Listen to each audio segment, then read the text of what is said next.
बृहस्पतिवार पूजन विधि। बृहस्पतिवार के दिन जो भी नर नारी व्रत रखें उनको चाहिए कि वह दिन और रात में एक बार भोजन करें, क्योंकि इस दिन बृहस्पति भगवान का पूजन होता है।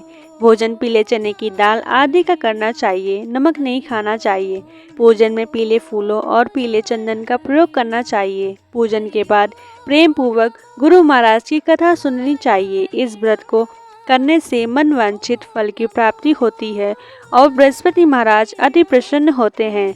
धन, पुत्र, विद्या तथा इच्छा फलों की प्राप्ति होती है और परिवार को सुख शांति मिलती है। इसलिए यह व्रत सर्वश्रेष्ठ और अति फलदायक है तथा सभी स्त्री पुरुषों के लिए है। इस व्रत में केले के वृक्ष का पूजन करना चाहिए। कथा व पूजन सत्य, मन, क्रम, वचन से शुद्ध होकर जो इच्छा हो बृहस्पति देव से मांगना चाहिए। बृहस्पति देव उसकी इच्छाओं को अवश्य पूरा करते हैं, ऐसा विश्वास रखना चाहिए। अथ कथा प्रारंभ। प्राचीन काल की बात है। एक समय भारतवर्ष में एक राजा राज्य करता था, जिसके पास अन्न और सोने चांदी की कमी न थी। राजा बड़ा प्रतापी व दान देने वाला था। वह प्रतिदिन विष्णु भगवान के मंदिर में जाया करता था और वहां विष्णु भगवान की पूजा करता तथा ब्राह्मणों का आदर करता और मन, क्रम, वचन से शुद्ध रहता। और उसका दरबार धर्म द्वार के नाम से सब दीनहीन नर नारियों के लिए खुला हुआ था। वह सबकी इच्छाओं को पूर्ण करता था। राजा किसी बात की चिंता नहीं करता था। राजा की ये बात रानी को सुहाती ना थी, इसलिए वह किसी भिक्षार्थी को कभी कुछ नहीं देती थी।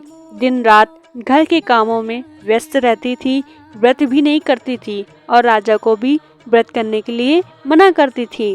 एक दिन की बात है, बृहस्पतिवार के दिन जिस समय राजा वन की ओर शिकार खेलने के लिए गए हुए थे, घर पर रानी दासी घर के काम काज में लगी थी। उसी समय बृहस्पति महाराज एक विप्र का रूप धारण कर राजा के द्वार पर प्रकट हो और भिक्षा की याचना करने लगे। रानी को दान आदि की बात न सुहाती थी, इसलिए वह क्रोधित होकर बोली, हे विप्र देवता, मैं दान से परेशान हूँ, इसलिए कोई ऐसा उपाय बताओ जिससे संपूर्ण धन का लोप हो जावे और मुझे शांति हो।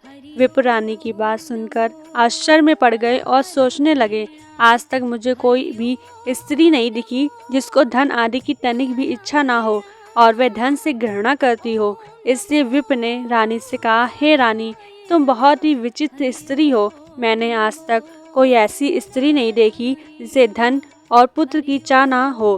पावनी भी कुछ चाहती है। अगर तुम्हारे पास धन आदि है तो उसे पूर्ण कार्य में लगाओ। भूखों को भोजन कराओ, गर्मी में प्याव लगाओ, विप्रों को धन दो, कुआं, तालाब, सड़कें, मंदिरों का निर्माण कराओ। प्रत्येक गुरुवार के दिन बृहस्पति देव की पूजा व्रत करो।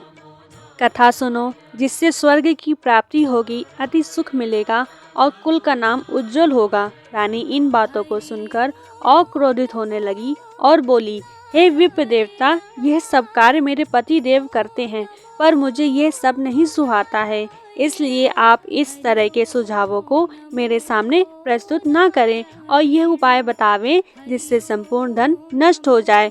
तो विप्र देवता अधिक चिंतित हुए, पर रानी चाहती थी कि उसके पास से सारा धन चला जाए। विप्र ने कहा, हे रानी, जब स्वयं यही चाहती हो तो ऐसा ही होगा। मैं तुमको उपाय बताता हूँ। तुम बृहस्पतिवार के दिन घर लीपना पोतना, केशों को धोना व स्नान कर राजा से कहना कि वह हजामत बनवाए और भोजन में मांस, मंदिरा, प्याज खाना, धोबी को कपड़े धुलने को देना, घर की सफाई करना। इस तरह 7 गुरुवार करने से तुम्हारा संपूर्ण धन नष्ट हो जाएगा। ऐसे वचन सुनकर रानी अत्यंत प्रसन्न हुई और प्रथम गुरुवार के दिन से ही विप्र के आदेशों पर चलना शुरू कर दिया। गुरुवार के दिन जल्दी सोकर उठी, फिर झाड़ू लगाई, तत्पश्चात लिपवाया, पुतवाया, केश धोने के बाद स्नान किया, भोजन बनाने के बाद चूल्हे के पीछे रख दिया, राजा से हजामत बनवाई। वह सब बृहस्पतिवार के दिन ही यही करती रही। 4 गुरुवार ही ना बीत न पाए, धीरे धीरे संपूर्ण धन लोप हो गया। धन के अभाव में राजा रानी चिंतित हुए, क्योंकि अब उनके पास खाने को भी ना रहा और तरसने लगे। बीमारियों ने भी आ घेरा। गरीबी में आटा गीला होने से राजा ने आत्महत्या करने की सोची। यह सब रानी के कारण हुआ, इसलिए रानी लज्जित थी। रानी ने राजा को ऐसा करने से रोका और समझाया कि राजा के लिए यह सब बात नहीं सुहाती है। मनुष्य को दुख सुख दोनों भोग करना चाहिए। रानी के विचार सुन राजा प्रसन्न हुआ और रानी के सम्मुख बाहर जाने का प्रस्ताव रखा। उसने कहा, मैं यहाँ कोई कार्य नहीं कर सकता हूँ। देश चोरी परदेश भीख के बराबर है, इसलिए तुम्हारी क्या राय है। रानी ने ऐसा करने की अनुमति दे दी और राजा परदेश चला गया। वहाँ वन से लकड़ी काटकर शहर में बेचने लगा। उस पर अनेकों मुसीबतें पड़ने लगी और वह सत्यवान के समान जीवन व्यतीत करने लगा। राजा के घर रानी दासियों की तरह पीड़ित रहने लगी। रानी सोचती थी, बड़बड़ाई ना करें तो पीछे पछताइए, इसलिए वह अपनी शेष आयु पानी के घूंट पीकर व्यतीत करने लगी।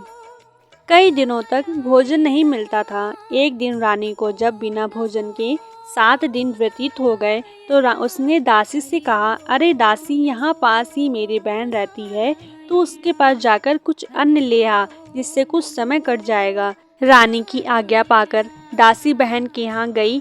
उस समय वह बृहस्पति देव की कथा में लीन थी। दासी ने रानी की बात को उसके सम्मुख कई बार दोहराया, लेकिन उसे कोई उत्तर नहीं मिला। वह बृहस्पति महाराज की कथा में लीन थी, जिससे उसे दासी की आवाज़ ही ना गूंजी।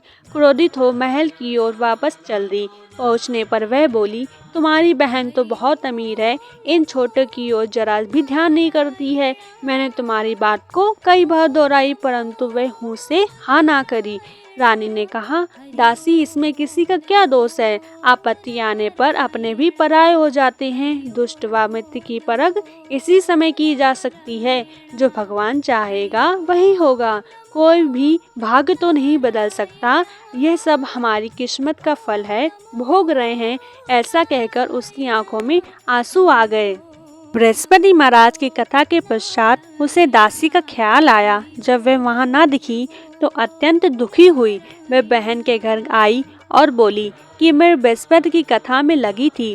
बृहस्पति की कथा के समय न बोलते हैं न उठते हैं, इसलिए मैंने तुम्हारी दासी से कुछ नहीं कहा। बताओ उसके भेजने का क्या कारण था। उसने कहा, मैंने कुछ अन्न लाने के लिए भेजा था। इस समय मेरे पास खाने के लिए कुछ भी नहीं है। बहन ने कहा, बृहस्पति देव सब इच्छाओं को पूर्ण करते हैं। देखो, शायद तुम्हारे यहाँ कुछ गल्ला पड़ा हो। उसने जाकर देखा तो वहाँ एक कोने में अन्न का ढेर मिला। उसे बड़ा आश्चर्य हुआ। दासी रानी से बोली कि मैं तो अन्न के अभाव के कारण ही तो मैं नित्य व्रत कर रही हूँ, परंतु बृहस्पतिवार के व्रत की विधि व कथा पूछ लो तो अत्यंत अच्छा होगा। रानी के पूछने पर उसने बृहस्पति की कथा इस तरह बताई।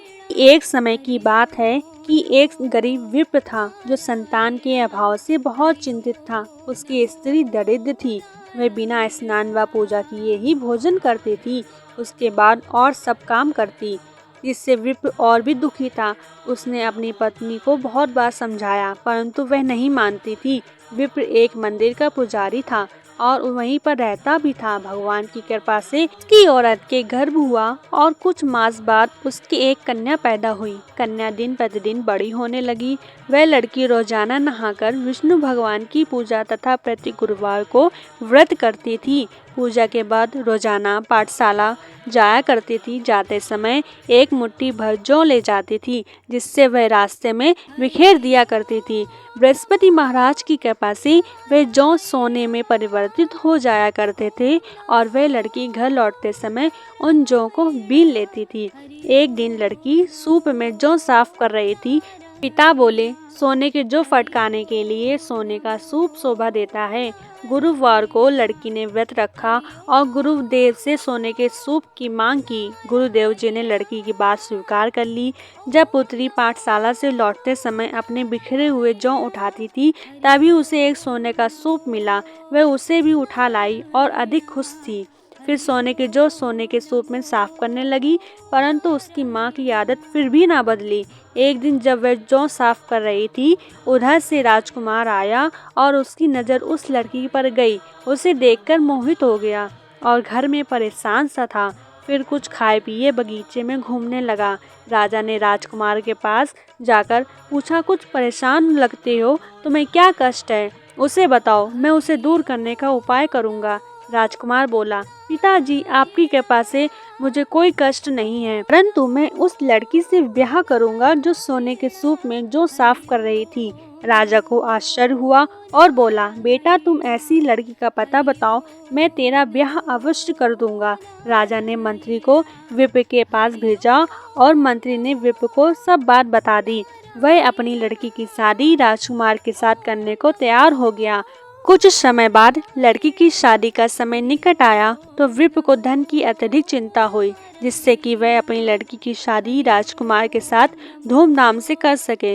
वह एक सेठ के पास गया और ब्याज पर रुपए उधार ले आया। शादी खूब धूमधाम के साथ की। लड़की के जाते ही वह विप्र फिर गरीब हो गया और घर में खाने तक को ना रहा। विप्र दुखी होकर लड़की के पास गया और घर का सब हाल बताया। लड़की ने माँ का हाल पूछा और पिता को बहुत सा धन दिया। विप्र ने उससे कुछ समय काटा, फिर उसी भांति गरीब हो गया। विप्र फिर धन के लिए लड़की के पास गया, सब समाचार बताए। लड़की बोली, आप माताजी को यहाँ भेज दीजिए। विप्र लड़की के कहने के अनुसार अपनी औरत को लेकर वहाँ गया। पुत्री ने माँ को बहुत समझाया। बोली, तुम नित्य सवेरे सर्वप्रथम स्नान करो, फिर विष्णु भगवान की पूजा करो, तब फिर और काम करो, जिससे तुमको कोई कमी नहीं रहेगी। माँ ने उस पुत्री की एक ना मानी और सुबह उठकर जो जूठन मिला खाया करती थी। पुत्री के कहने पर कह देती थी, मैं खा चुकी। माँ की जिद पर क्रोधित हुआ करती थी। एक दिन उसने माँ को कोठरी में बंद कर दिया और सुबह खोला, स्नान कराया और विष्णु भगवान की पूजा करवाई।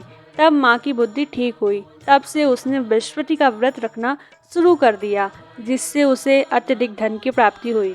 विप्र ने अपने ऊपर शादी के लिए जो रुपया लिया था धीरे धीरे सब दे दिया, परंतु मुनीम ने बेचारे विप्र का रुपया खाते में जमा नहीं किया।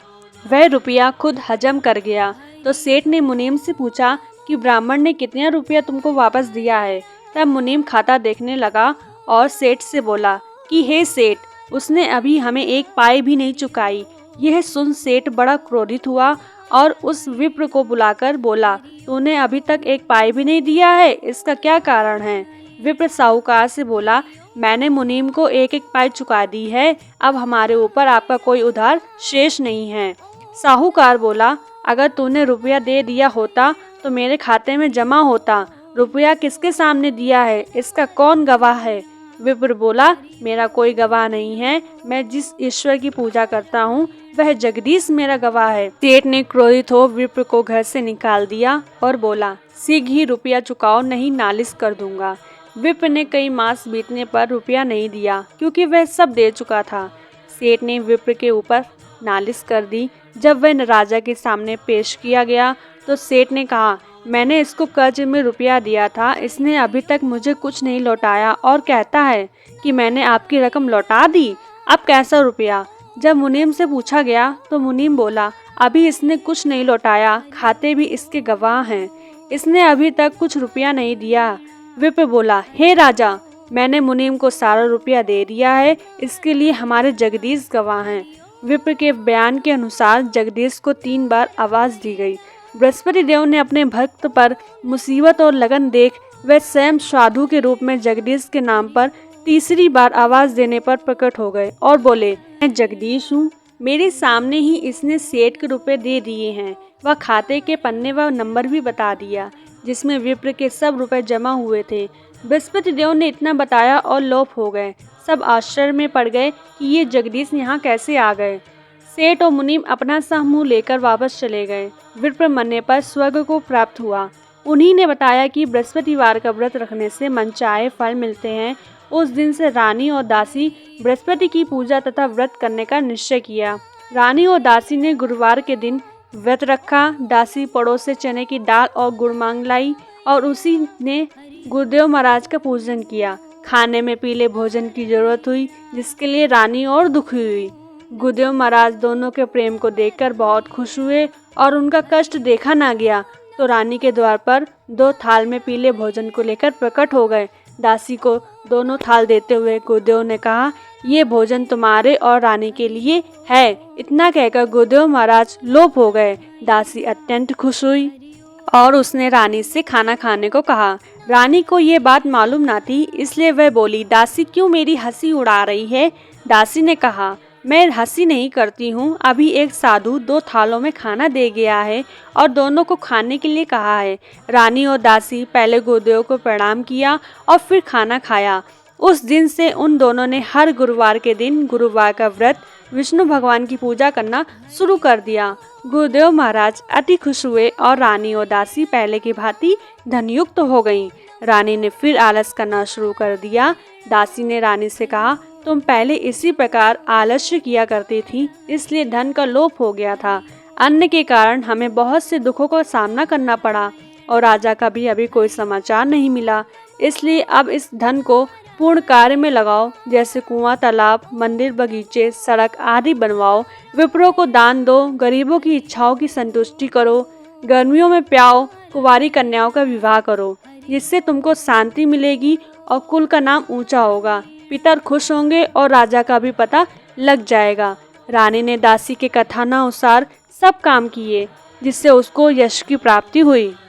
एक दिन रानी राजा के बारे में सोचकर रोने लगी। दासी के पूछने पर बताया कि पता नहीं राजा पर इस समय क्या मुसीबत पड़ रही होगी, उनका अभी तक कोई समाचार ना मिला। तो फिर दासी ने रानी को समझाया और बोली, इस तरह रोने से कुछ न होगा, तुमको गुरुदेव की पूजा करनी चाहिए, उन्हीं की कृपा से वे हमें मिल जाएंगे। दोनों ने मिलकर गुरुदेव महाराज से ऐसी प्रार्थना की। गुरुदेव ने राजा को रात्रि के समय दर्शन दिए और बोले कि राजा, तेरी रानी बहुत याद करती है, इसलिए तुझे रानी के पास अवश्य जाना चाहिए। राजा की आंख खुलने के बाद सोचने लगा कि औरत तो सोने और खाने में साथ दिया करती है, रानी मुझे क्यों याद करती है? राजा ने इस स्वप्न के बाद पहले भी गुरुदेव जी के दर्शन एक साधु के रूप में हुआ था।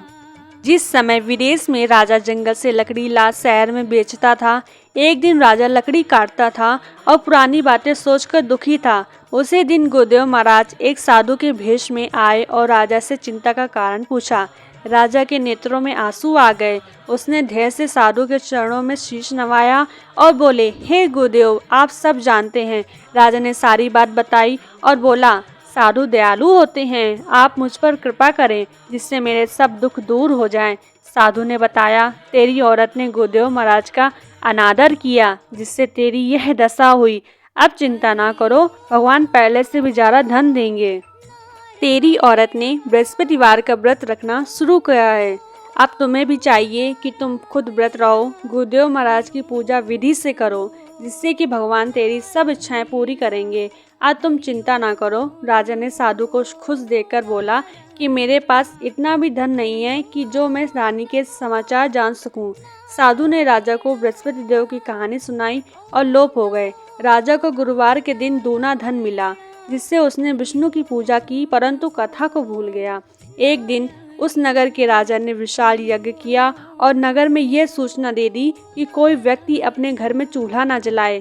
सभी लोग राजा की आज्ञा अनुसार आज्ञा का पालन किया, परंतु उस बेचारे लकड़हारे को वहां पहुंचने में देर हो गई, इसलिए राजा उसे भोजन करा रहा था। रानी की निगाह उस स्थान पर पड़ी जहां उसने अपने जेवर रखे थे। वहां पर कुछ भी ना दिखने पर रानी आश्चर्य में पड़ गई और लकड़हारे को चोर समझकर उसे जेल में बंद कर दिया। जेल खाने में लकड़हारे ने सोचा कि मैंने कौन सा पाप किया जिसके कारण नित्य नई मुसीबतें आती हैं। तब उसी साधु की याद आई जो जंगल में था। उसकी मुसीबत देखकर गुरुदेव जी फिर साधु के भेष में प्रकट हुए और कहा कि अरे मूर्ख, तुमने गुरुदेव महाराज की कथा नहीं कही थी, जिसके कारण तुमको यह कष्ट मिला। चिंता ना कर, अब की बार बृहस्पति को इसी जगह पर कुछ धन मिलेगा, जिससे गुरुदेव का पूजन करना, सब कष्ट दूर हो जाएंगे। साधु ये कहकर लोप हो गए। राजा को गुरुवार के दिन उसी जगह पर धन मिला, जिससे उसने कथा आदि किया तो गुरुदेव महाराज खुश हुए और उस देश के राजा से स्वप्न में कहा कि हे राजन, तुम जिस आदमी को जेल में बंद किया है वह चोर नहीं है। रानी के जेवर उसी जगह रखे हैं, इसलिए उसे छोड़ दो, नहीं तो मैं तुम्हें भस्म कर दूंगा। राजा ने सुबह होते ही रानी के जेवरों को उसी जगह पर पाया। लकड़हारे के पास जाकर क्षमा मांगी और उसे राजा की पोशाक में करके उसे अपने देश में वापस गुरुदेव के अनुसार वापस भेज दिया। राजा अपने देश में पहुंचा तो आश्चर्य हुआ, क्योंकि अब वहां पहले से अधिक तालाब, बाग, धर्मशालाएं, मंदिर, कुएं आदि थे। राजा के पूछने पर पता लगा कि ये रानी और दासी के हैं।